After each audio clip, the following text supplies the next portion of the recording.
हम एगो देवी गीत गातनी रह सबके अच्छा लगे तो लाइक करम, सब्सक्राइब करम और कमेंट में बताएम कैसन लागल हमार गीत।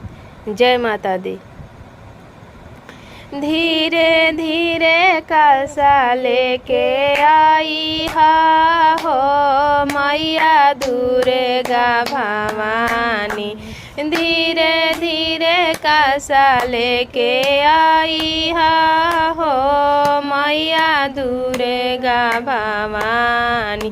छलक जाई कलसा के पानी हो मैया दुर्गा भवानी। छलक जाई कलसा के पानी हो मैया दुर्गा भवानी।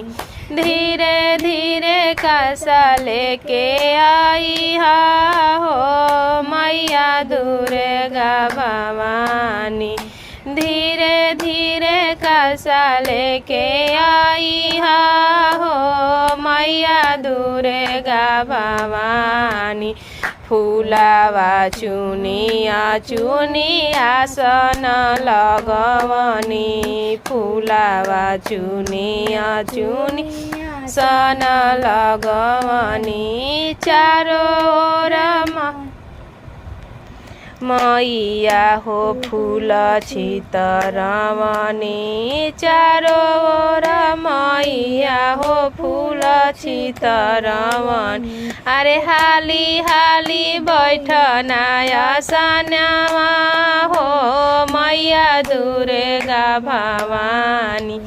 हाली हाली बैठना आसनवा हो मैया दुर्गा भवानी। छलक जाई कलसा के पानी हो मैया दुर्गा भवानी। छलक जाई कलसा के पानी हो मैया दुर्गा भवानी। बेलिया चमेलिया लियानी दाउना मरुआवा। बेलिया चमेलिया लियानी दाउना मरुआ। अरहुल के हारावा गुथवनी हो मैया दुर्गा भवानी। अरहुल के हारावा मंगवनी हो मैया दुर्गा भवानी। ए हाली हाली हारावा पहिना हो मैया दुर्गा भवानी। हाली हाली हारावा पहिना हो मैया दुर्गा भवानी।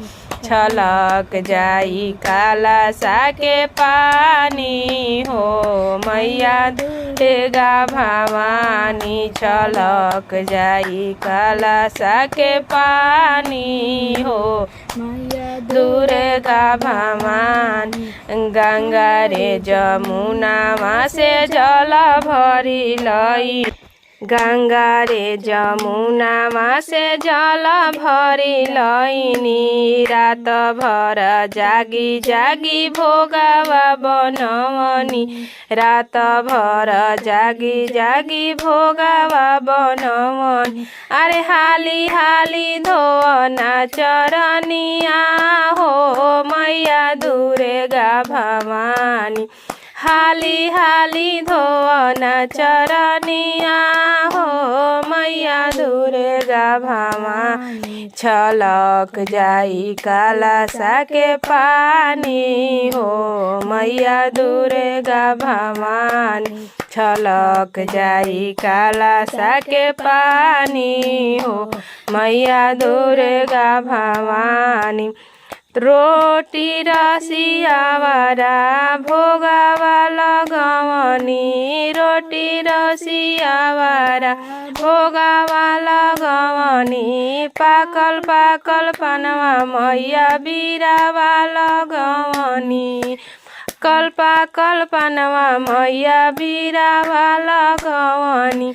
अरे हाली हाली भोगावा लगावा हो मैया दुर्गा भवानी। हाली हाली भोगवा लगाव हो मैया दुर्गा भवानी छलक जाई कलशा के पानी हो मैया दुर्गा भवानी छलक जाई कलशा के पानी हो मैया दुर्गा भवानी पंडित बोलाई मैया पटावा करैनी पंडित बोलाई मैया पाठ करैब अरे तोहरो के आहो मैया भजन सुनैब तोहरो के आहो मैया भजन सुनैब अरे धीरे धीरे कलशा लेके आई हो मैया दुर्गा भवानी धीरे धीरे कलशा लेके आई हो मैया दुर्गा भवानी छलक जाई कलशा के पानी हो मैया दुर्गा भवानी छलक जाई कलशा के पानी हो मैया दुर्गा भवानी। जय माता दी।